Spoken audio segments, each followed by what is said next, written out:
Next! Is our world broken? This might be a little bit philosophical. I don't know for sure. It's a Kurzgesagt video. Being a human in the 21st century often feels frustrating. We're clearly at the high point of our species. Never have so many of us lived so well, been so healthy and well off. At the same time, life is incredibly hard. More than 15,000 children died yesterday. 700 million people. Wow. Dude, I always do think about, like, where do you think the world's going to be in 1,000 years? Like, if we look 1,000 years back, they were way less advanced than us. Do you think we're going to be, like, as scaled? Like, do you think when we're all dead and it's the year 3024, do you think they're going to look back and look at us the way we look at people, like, during the medieval ages? Or before then? Like, the year 1000? What empire was the year 1000?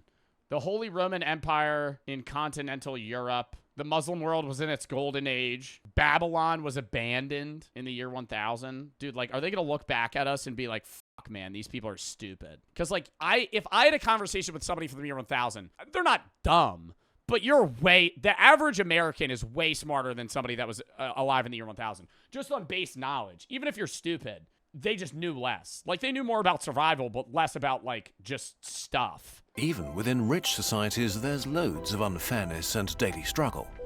We are divided, unable to solve our problems while creating new ones, destroying our world in the process.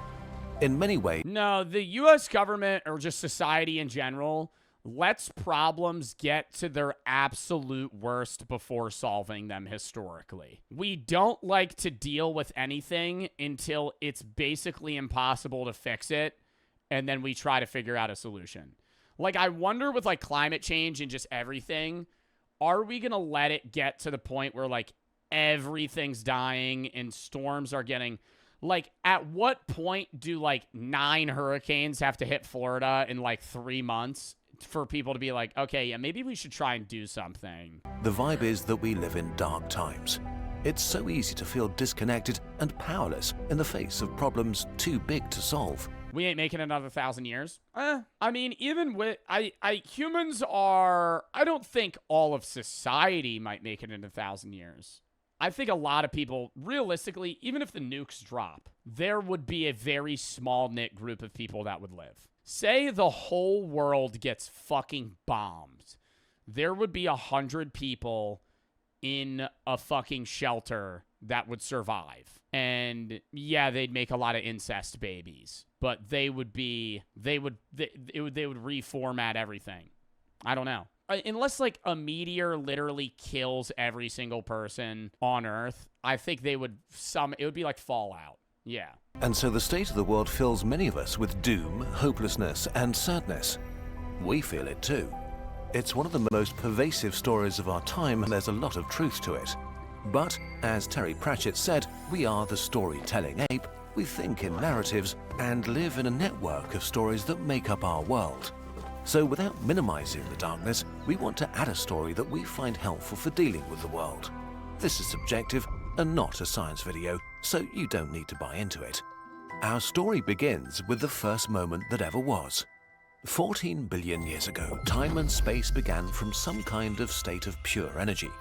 From this very first moment, the universe grew and evolved.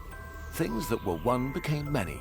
Energy turned into forces and particles. Out of chaos emerged the laws of nature. From these ingredients, stars arose, gigantic engines turning simple stuff into complex stuff, only to die violently and spread the new complexity around. Out of this more complex stuff, new stars and more worlds emerged, repeating the cycle until most of the simple... Bro, I still can't understand, though, how, like, RNA chains caused life. How, like, this happened, and then now we are functionally conscious. It makes me think that everything is, like, rudimentarily conscious in some form. Not in that, like, your table has a mind, but that every piece of matter experiences in some form or another. God did? Well, I don't believe that. Maybe. Do I think that there is a God that sparked life in some way? Yes. But do I think that God just put humans on Earth? No. I don't think that if a God exists, they knew or had the thought process that we would come out of it We are a byproduct of evolution. That is what I think, right? Feel free to disagree with me, but I believe that we're just a species that came to be. Was there a definitive that we would exist? No. I think that it was just by chance that, over billions of years and a meteor hitting Earth and all this other shit wiping out dinosaurs, small mammals that lived underground and survived a bunch of different, end of world things could evolve and have a mind that we do. And we learned how fire worked and cooked, so we were able to process food easier and have more free time. And we developed more neuro connections and had, capability to have art and love and fuck around and have a sense of self and think philosophically and all these other things, and then believe in a God and all these other things to try and fill the gaps of the things that we don't understand. I think that is by chance. Stuff was used up, and have you tried reading the Bible? I went to a Catholic school, took theology for 4 years, and just got a philosophy and religion degree in college. Bachelor's, but BA in philosophy and religion. I haven't read the full Bible start to finish, but I've read a lot of excerpts of the Bible. most stars that will ever be born had been born. And then... The least I've read is the Quran. I was actually, dude, whenever I wake up at 4 a.m, I just research shit because I'm bored and I can't fall back asleep. I was looking into a lot about Islam and the types of beliefs and the people that believed the person after. The majority of Muslims or people that follow the Islamic religion believe that Abu Bakr was the rightful heir or the person to take the religion where it needed to go after Muhammad's death. But there's a very subsect group of people in Islam that believe Muhammad's cousin is the one that should be technically the rightful heir. Not heir, I say heir, but the person that should lead the people. And I don't know. I was looking in because I like learning about how religions start and what they believe. And I think it's really cool that Islam believes that God or Allah made the same revelations to Moses and Jesus and had all of these things. Like the Quran doesn't deny, or Islam doesn't deny that Allah showed themselves and broadcasted themselves to Jesus and,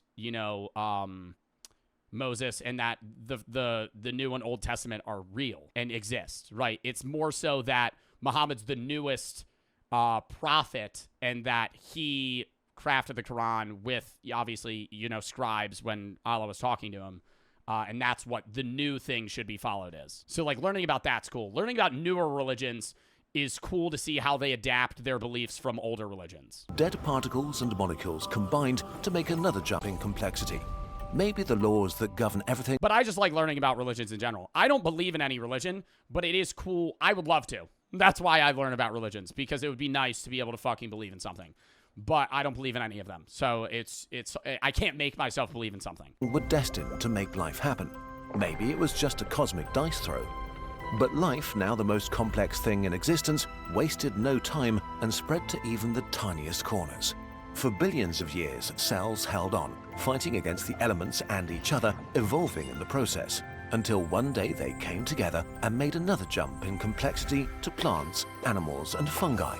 First in the oceans. And it's so weird that fungi are its own class. Aren't we more related to like wheat than we are mushrooms? How related to humans are mushrooms? Humans share 50% of their DNA with fungi.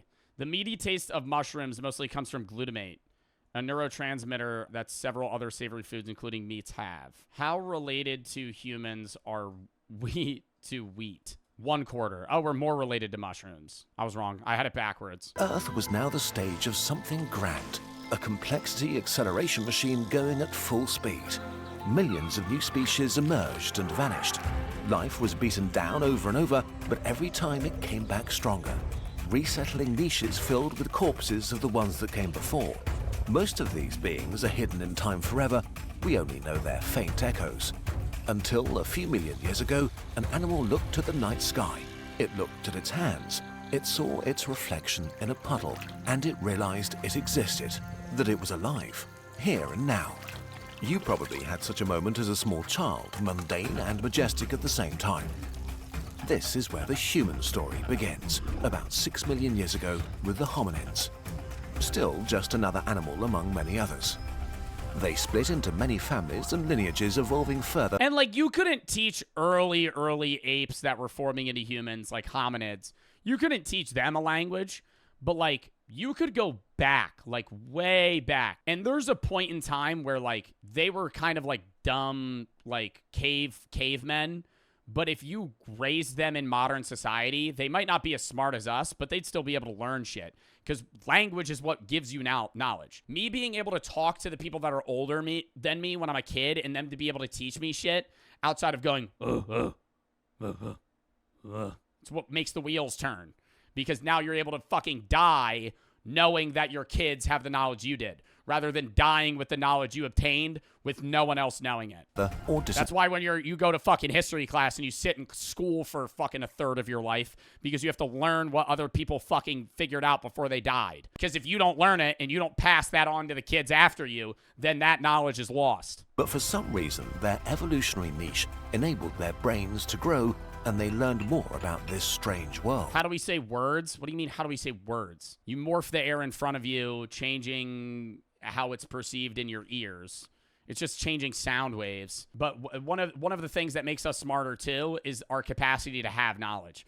We're able to morph our lips and tongue and the way that we speak to form complex fragments of words and vowels and consonants, so we're able to form a language.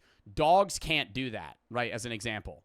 Like, even if a dog had the brain that we do, they wouldn't be able to speak because they don't have the same mouth genetics or biology that we do.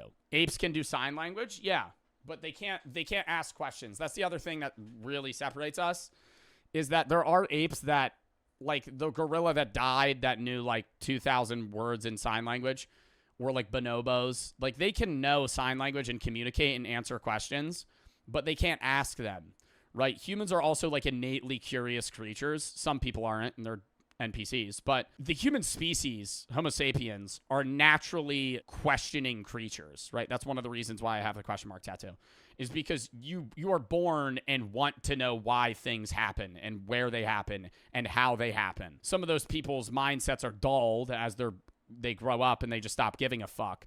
But humans as a species want to know things. Tamed fire and turned stones into tools. They celebrated and cried together. Life was hard and brutally short, but together they endured, probably by telling themselves stories about the world. For almost 250,000 generations, they built a biological foundation. Of other things. And then it's really creepy to see when cave paintings go from other creatures to handprints and then drawings of themselves. Oh my God. Like they didn't have the thoughts we have, but the emotion of existential dread or confusion of life, they experienced just like we do so long ago. 1,000 years or about 10,000 generations ago, they became us. Humanity had arrived. Our ancestors didn't waste any time. Their world was still hard and unforgiving, but out of pure stubbornness, they didn't accept that. They wanted their lives to be better, so they made better tools and learned to preserve their knowledge beyond death. Progress started slow, and then suddenly they, or better, we, made the planet our own. Agriculture and the first villages and temples snowballed into civilization, kingdoms and empires, technology, writing, astronomy, medicine, philosophy. A hot second later, science, industrialization, the modern world, the information age where we are today. Earth is truly ours now. We changed it in ways unfathomable a few short generations ago.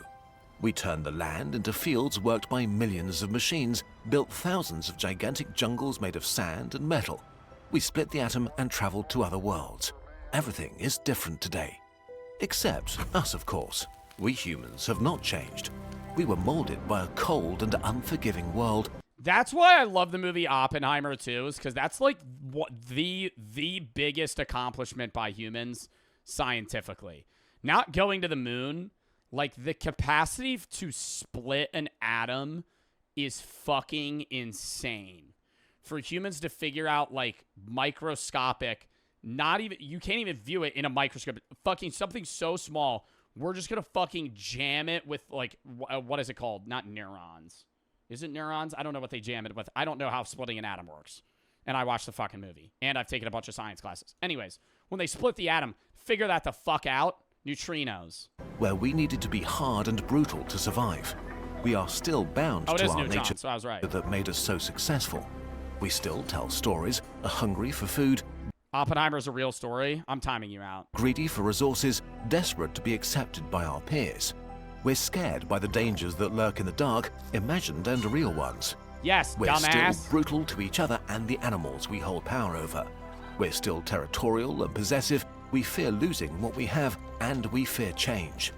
We downplay the damage we cause and ignore the people in need outside our tribes. Humans are not nice, and if we look at our history, how could we expect ourselves to be? In nature we see great beauty, but also endless violence and struggle, devoid of morals or kindness. We are an instinct-driven apex predator that survived in an uncaring world, only now we have coal plants, nuclear weapons, and social media. This would be hard to handle for But, like, we weren't apex predators. Like, we used to be middle of the food chain. We would get eaten. Humans used to get eaten a lot. Before we had the capacity to build weapons, like, if you just threw us in the woods just to survive off of our own bodies, we would all die by some form or another. You might be able to build or find shelter, but without, like, fire or tools, we are fucking weak.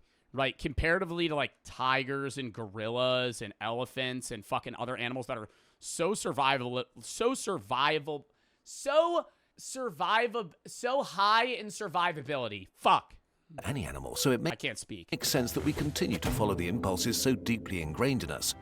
But this is only because we've not yet caught up with the mind-numbing gift we've been handed. The real tragedy of humanity today is that we are these amazingly powerful beings that have not awoken to their potential. We're trapped in the present and the mindset of a scarce world. But aside from the physical limits of the universe, there's nothing stopping us from creating a literal paradise for ourselves. This seems so daft, but it's true. If we dare to tell ourselves a different story about who we are and who we could be. Humans throughout history felt like they would witness the apocalypse, and this feels especially true today, but you're probably not living in the end times. There's a solid chance that humanity will persist for thousands, maybe millions of years. If this might be the very start of our history, what can we dream of achieving? Just like our very first ancestors 6 million years ago, we may be the ancestors of another 250,000 generations of people. But while the hominins found themselves powerless in a world they had to adapt to, our starting conditions could not be more different. It's like we got handed a save file of a game where others put in millions of hours of work and where we can decide what game we want to play in the future. The world is still horrible, and It'll be cool for people 1,000 years from now to look back. Like, I can't know. The best you could know today for most people is the name of somebody that existed 1,000 years before you that was your great something grandfather. But, like, say I have kids, and those kids have kids, and those kids have kids, 1,000 years down the line, right? However many generations. They could, with technology, look back and watch this stream 1,000 years from now. Right? Doubtfully they will. It's unlikely. But you're able, with technological advancements today, your descendants could see you 1,000 years from now. it's also the best world that's ever existed. And we can make it so much better. An optimistic person living in the year 1924 would not believe the progress we've made in just a century. How much we reduced poverty, how many diseases we cured, how much free time we have, what kind of luxuries are ordinary to us, what technological wonders we take for granted, how few of us die in war, how many live in a democracy. And today, we might very well be gearing up for a jump like our ancestors 10,000 years ago, when agriculture changed everything for everybody. From AI possibly transforming the information age, to biotechnology enabling us to manipulate the language of life itself, to new sustainable ways of harvesting the energy we crave. If we start thinking in decades and centuries, it's perfectly reasonable that we'll solve our problems. We can eliminate poverty, maybe all material needs, defeat all diseases, maybe even death itself. We have the potential to restore balance Doubtful. to the climate and heal the planet again. telomere shortened. Don't really think we're going to be able to do We that. may be able to adapt to the You physically can't live past a certain time unless they're able to change our literal human genetics to where you're able to like revert to an earlier life cycle in a cell. The most humans could live is like 150 years. information age and make lasting peace. None of this is Maybe a little bit longer. guaranteed, and it will be hard and full of failure and setbacks. Some things will get worse Yeah, or save the brain. That is true. Move the brain elsewhere. before they get better. We'll run up against our nature over and over again. But if we manage to clean up our act, we could create a world better than we dare hope for. You get to do that.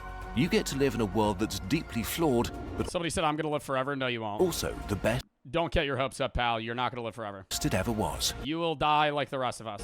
And you get the opportunity to make it better. A world with the smallest amount of suffering possible that fits our nature and inspires us to be the best version of ourselves. That was a good video, though. I enjoyed that. Chat, we're going to call that. We're going to call that there. W string.